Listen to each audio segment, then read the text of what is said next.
but we were also starting to see the rise of Web 1.0, internet startups, the whole .com era. In my work, I had seen, or I'd observed that in order to get these startups to take over the world, you had to change how people thought about the world, how people thought about technology. So everything was always about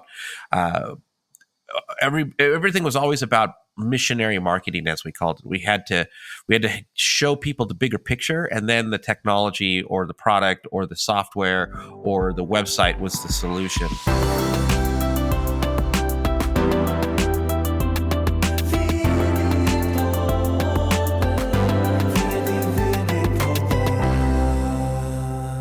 Varmt välkomna till VD-podden med mig Arash som är VD och medgrundare av Viva Media. Det här är en podd som utforskar lärande, nyfikenhet och ingredienserna bakom ett fantastiskt bolag med ledarskapet i centrum. Idag är det lite speciellt avsnitt för äntligen har vi gått in i ett nytt år, det är 2021, men vi har även poddens första internationella gäst med oss. Tanken är även att vi ska ta podden till nästa nivå och ge exklusiv material för dig som lyssnar genom nyhetsbrev, omvärldsbevakning och speciella inslag. Jag tänker att då jag läser, tittar och lyssnar på så mycket grejer så vill jag paketera allt en gång i månaden och skicka ut det till er som lyssnar på podden i form av ett nyhetsbrev helt enkelt. Så signa upp på vivamedia.se/vdpodden eller länken som finns i presentationen om detta avsnitt. Idag har vi enligt mig bland de bästa experterna inom digitala insikter och framtid och en stor inspiration för mig i Brian Solis. Men innan det så har jag bjudit in Rickard hos oss som kan det mesta inom just insikt och analys så vi får en förståelse för vad data är och vad vi kan göra med det. Och jag vill verkligen tipsa er om våra webinars här också och ta del av mina marknadstrender för året som ligger framför, men även Rickards senaste webbinar kring hur man jobbar med insikt och analys. In och kolla på vivamedia.se/event. Där finns allt på on demand också. Jag kommer även köra en ny föreläsning kring framtiden om marknadsföring och möjligheterna med AI, så missa inte det. Du kan signa upp dig för det kommer om några veckor. Eller lyssnar du på det här senare så finns den on demand också. Men nu, välkommen Rickard!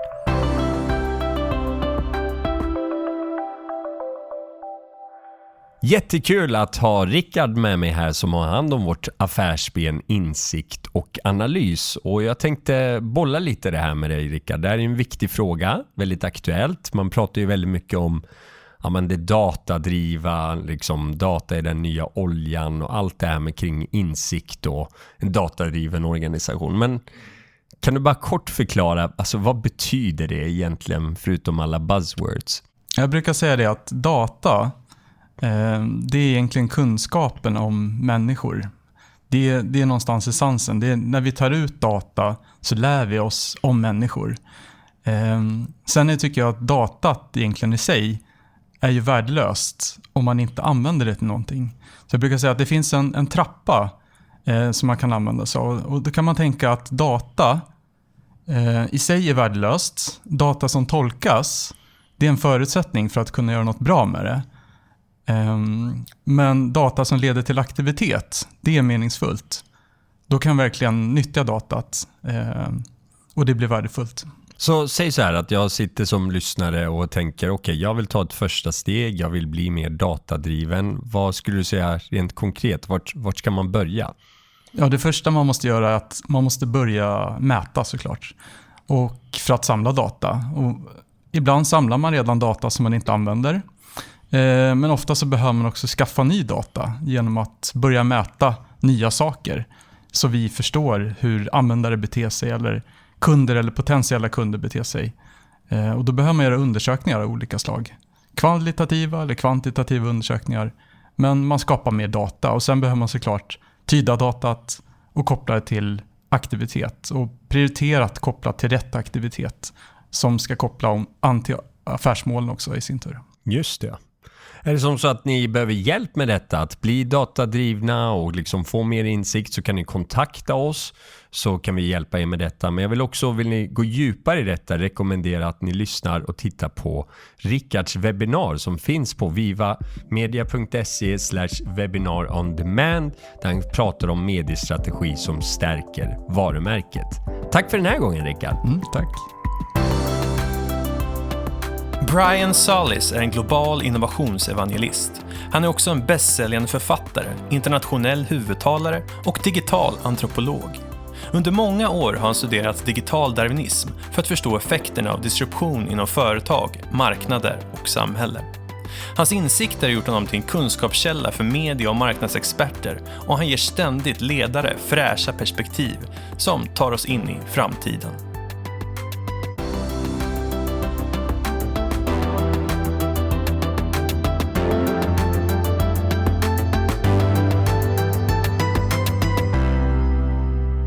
So Brian, welcome to the CEO podcast, or in VD-podden as we call it in Swedish.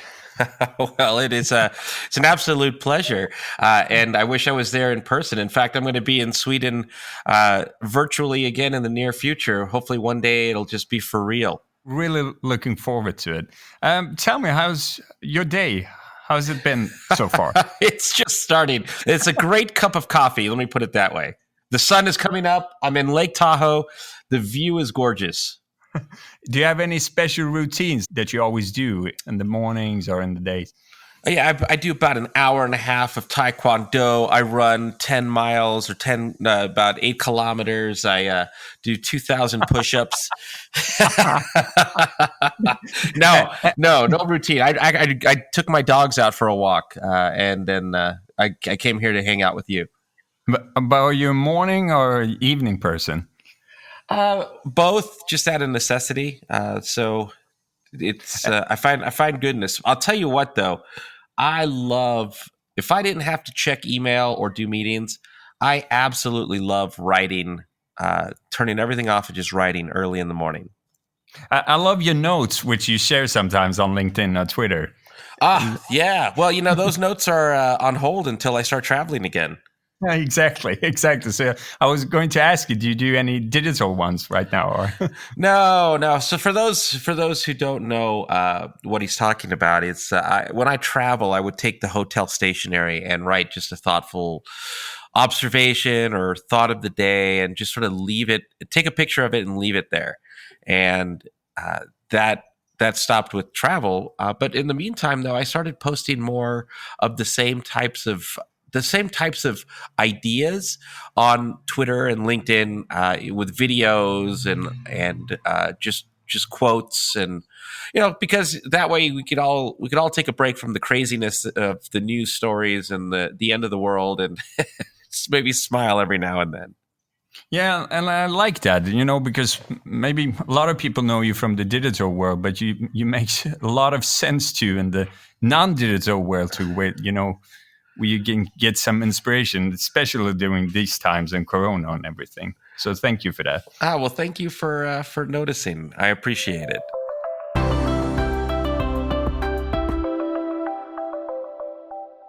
Where do you live? I live in Silicon Valley, California. Even though Silicon Valley is not a real city, I think people will actually know that better than the actual city I live in, which is in Silicon Valley. And then I've been, though, since COVID, I've been in Lake Tahoe, Nevada, where it's just been beautiful outdoors, and you would never know that there was a global pandemic. Family? Yes. I have a lovely family. They're not here today, which is why we get to talk. Otherwise, it would be crazy loud. and so I have 2 little girls, and so for them, this summer has been quite special for them, because they haven't been affected. They've enjoyed the outdoors, the lake, being on boats or the beach. And then also when school started, they're remote, so they get to go to school in a beautiful part of the world. And speaking of remote, what's your favorite type of transportation? my personal airplane is my favorite. I'm just kidding. I don't know. I really enjoy motorcycles, and I was actually thinking about getting a skateboard yesterday. So there's a skate park right down the street, and my inner child is coming out. I was guessing a boat, actually. Oh, I see your boat. I love it, but in Lake Tahoe, you only get to use it 6 months out of the year, and so it's already come out of the water. Even though it's still beautiful here, the lake is closed. And if you have to choose money or power? Happiness. Happiness. Okay, that's a good one. If you can choose, travel back in time or go to the future? I don't know. Yes. Well,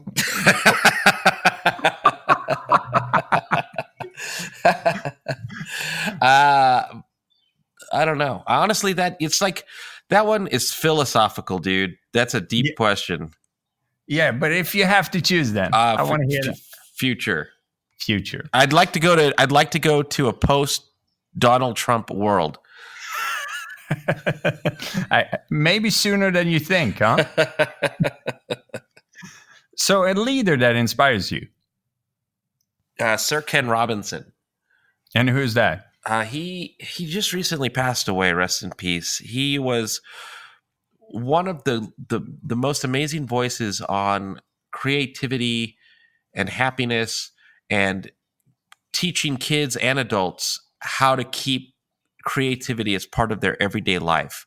And that in his famous TED Talk, he artfully, one of the best keynote speakers I've ever seen, he artfully shared the importance of why teaching children not to be creative and teaching adults to be more linear and hierarchical in their thinking actually harms society and us as individuals.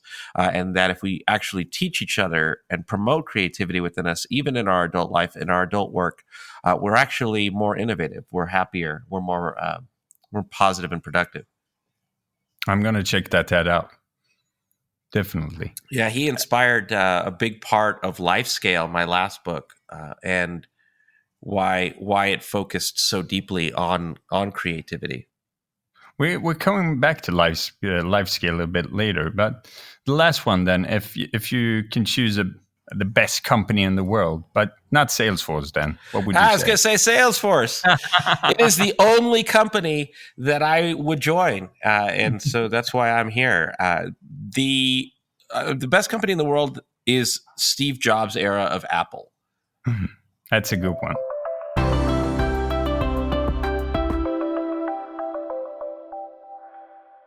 So let's start with, the digital world. You've been a huge inspiration for me. You talk a lot about digital Darwinism and evolution and everything that's happening right now. But can you explain digital Darwinism for our listeners? Yeah. Well, first, thank you. And digital Darwinism, well, okay, so for those who are just meeting me for the first time, I'm a digital anthropologist. And that is a title and a practice that didn't really exist in the mid-90s when I started to aspire to become a digital anthropologist. I didn't go to school for it. And the inspiration behind it was because I had, in my work, I was working in Silicon Valley with enterprise technology companies, which is basically what Silicon Valley was in the mid-90s. But we were also starting to see the rise of Web 1.0, internet startups, just the whole .com era. And in my work, I had seen that, or I'd observed that in order to get these startups to take over the world, you had to change how people thought about the world, how people thought about technology. So everything was always about everything was always about missionary marketing, as we called it. We had to show people the bigger picture, and then the technology or the product or the software or the website was the solution.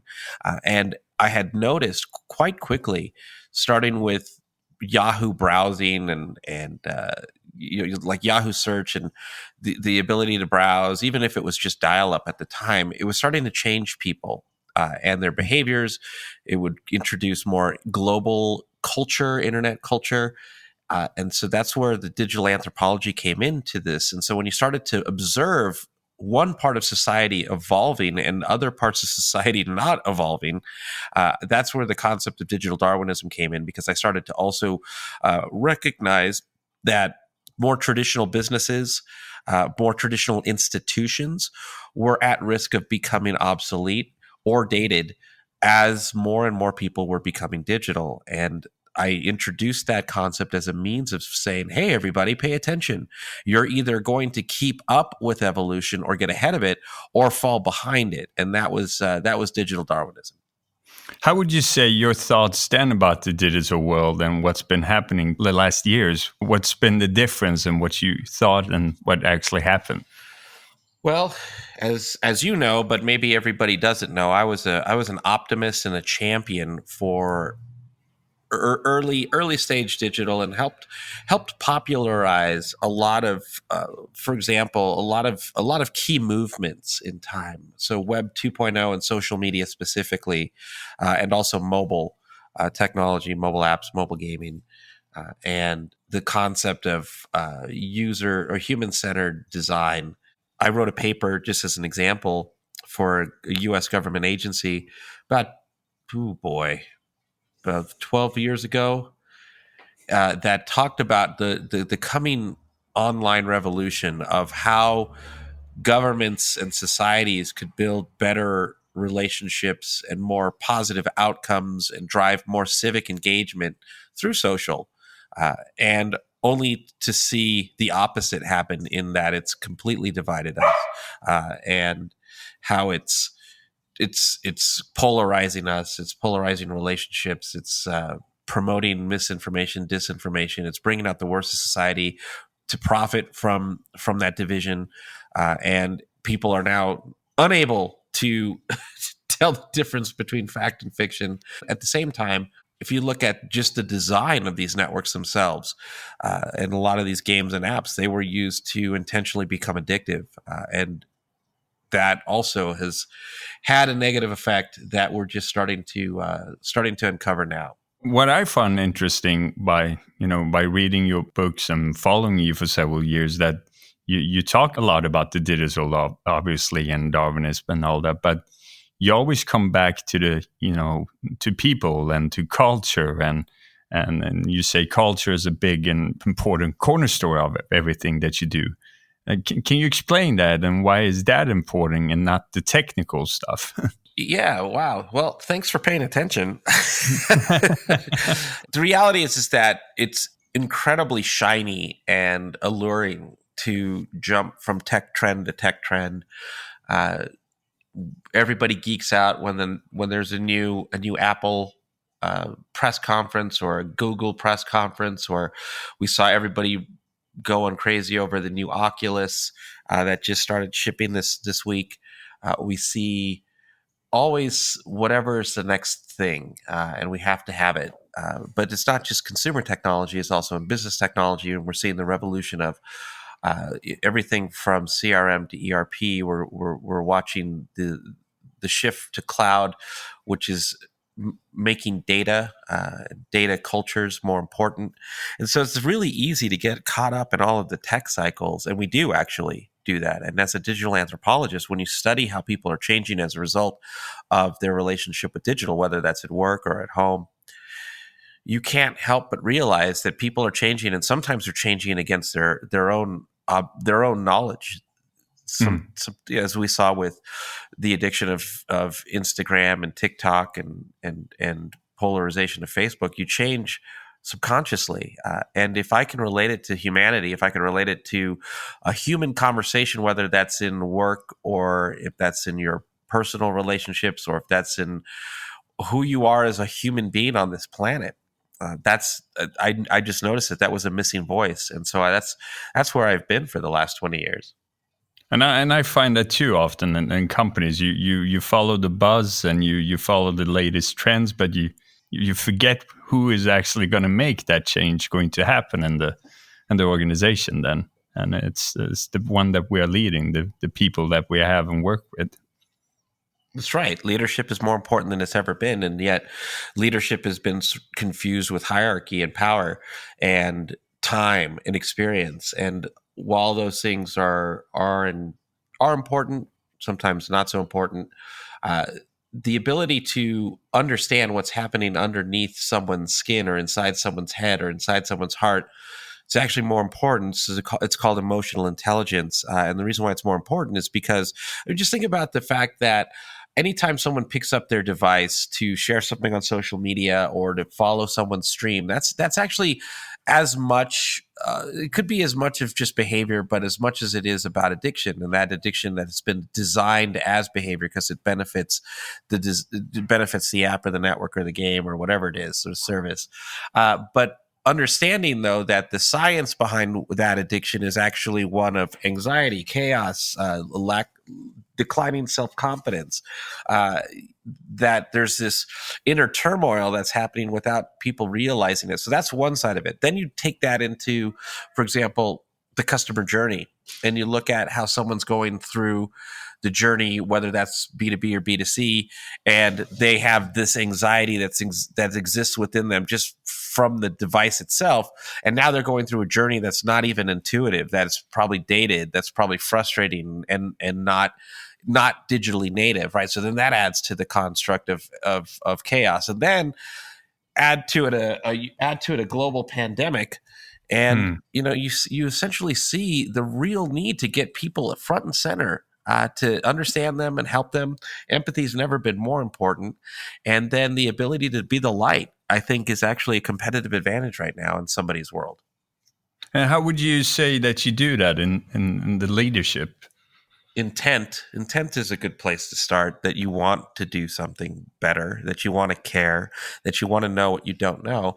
But in leadership, though, it's difficult because the people you care most about just by design are shareholders, stakeholders, boards of directors, investors. Of course, you talk about how important customers are, and you talk about how important employees are. But if you're not skilled in the art and science of actually engaging people who are different than you and leading them in alignment to a future motivating state, then you're actually not doing God's work inside of your organization. You're just leading by function, and that's where I try to inspire CEOs and just CXOs in general to let them know that it's not just about organizational transformation or digital transformation. It's also about personal transformation as who you are as a leader, so that you can give that organizational change a sense of purpose.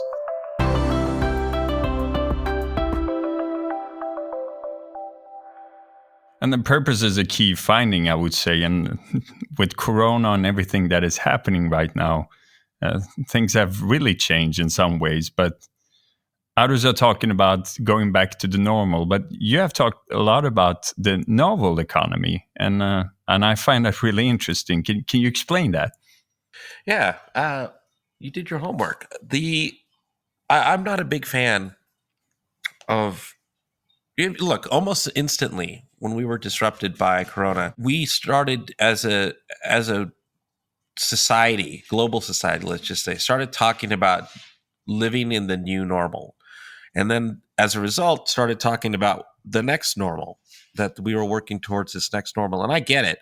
But I think psychologically what that does is it sort of limits our opportunity. It limits our paradigm, in that this really isn't a race to normal. This is a race. This isn't a race to yesterday's standards. This is an opportunity to build the future that we really want. And that means that we have to challenge conventions, that we don't have to settle for mediocrity, that we can do the things that we've long put off. So, for example, we've always had this idea, if you think about it in personal terms, we've always had this idea of ourselves, like, one day I'm going to run more, I'm going to work out more, I'm going to take that trip I never took before. But we're always just finding every reason not to do it. But always the excuses. Always the excuse. But now you were forced into disruption. So what are you going to do about it? You're going to come out of this striving for normal, or are you going to come out of this better and in a place to just go and thrive and just live the life we should have been living all along? So you're seeing this as more of a blank page, something of a fresh start. Yeah, so that's the purpose of the novel economy, which is it's a construct or let's just say a framework, even though that's not the most popular word, that it breaks out the next 18 to 24 months into 3 stages so that you respond to the crisis, but then you judo chop that crisis by using its momentum in your favor to move forward into a new trajectory that you would not have otherwise gone into, and then set the stage for innovation and transformation as on an ongoing basis, because this is not the last disruption that we'll probably face in humanity. And disruption has been, you could say a buzzword for some years now, but what is the new normal when everything is disrupted? See how easy it is to use the new normal? Exactly. I use disruption. Yeah. So, I mean, look, coming from Silicon Valley, disruption is like the vernacular. Everybody's actually going out to disrupt some type of industry.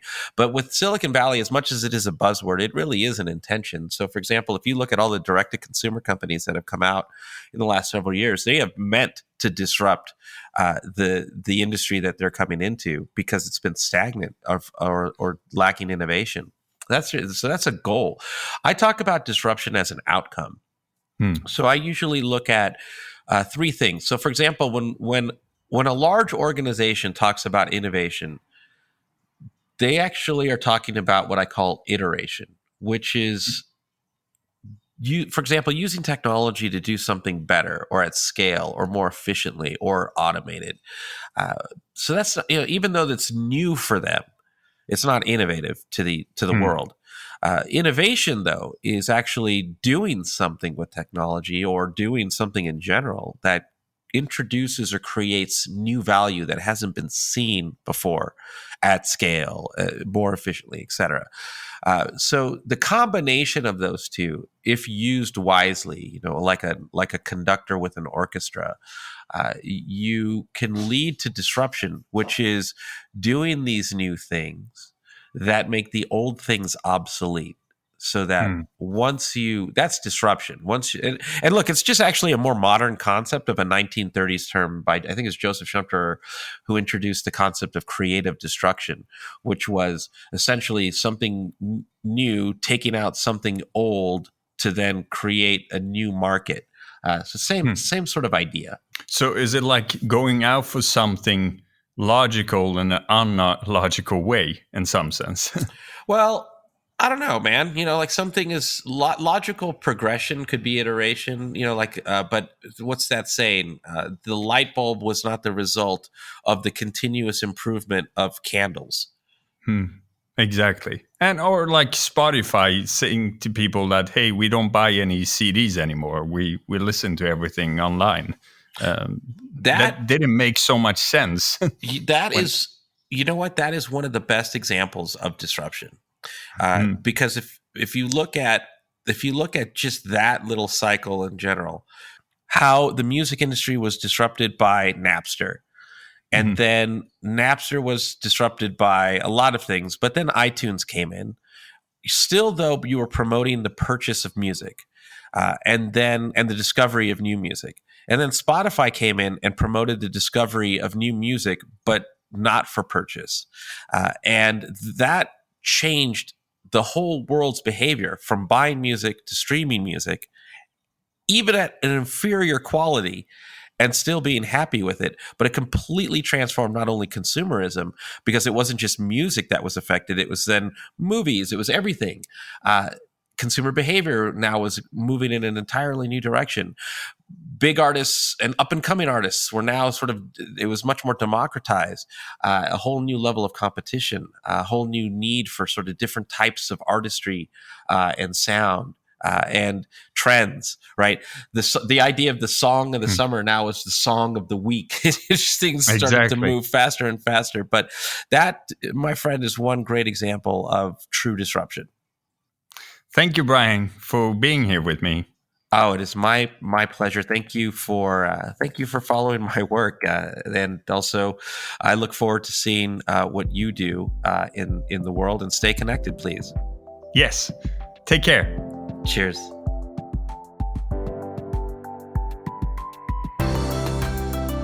Jag hade förstås gärna suttit betydligt längre med Brian, men glad över den lilla stund vi fick tillsammans och hoppas ni stod ut med engelskan. Några reflektioner. Ja, det första tänker jag verkligen kring digital darwinism. Här är, tycker jag, bland de bästa metaforerna som finns kring vad digitalisering är, och jag har faktiskt vikt ett helt kapitel i vår senaste bok Apparnas planet åt detta. Vad är digital darwinism? Ja, det är när teknologi och kundbeteenden evolveras snabbare än vad organisationer förändras. Digital darwinism diskriminerar inte. Alla organisationer är därmed hotade, och vi måste ta detta på allvar för att kunna utvecklas och ta vårt bolag vidare. Jag tycker även var intressant med hans syn på disruption och hur digitala beteenden nu har fått en ytterligare skjuts framåt. Och inte minst hans tillbakablick på .com-eran. Ett citat jag verkligen tar med mig är: "People are nowadays unable to tell if the information is real or fiction." Vem hade trott det om eran av data och digitalisering? Tack hörni för att ni lyssnar. Tack Josefin som får den här podden att funka, och Lukas som klipper den så snyggt till er. Glöm ej att följa oss och ge oss gärna en recension, kanske på engelska till och med. Skämt åsido. Följ oss gärna på sociala medier. Vi finns på Facebook och på Instagram, och kolla in det nytt som finns kring podden på vivamedia.se/VD-podden. Tack hörni för att ni lyssnade på VD-podden med mig Arash Gilan, så hörs vi snart igen.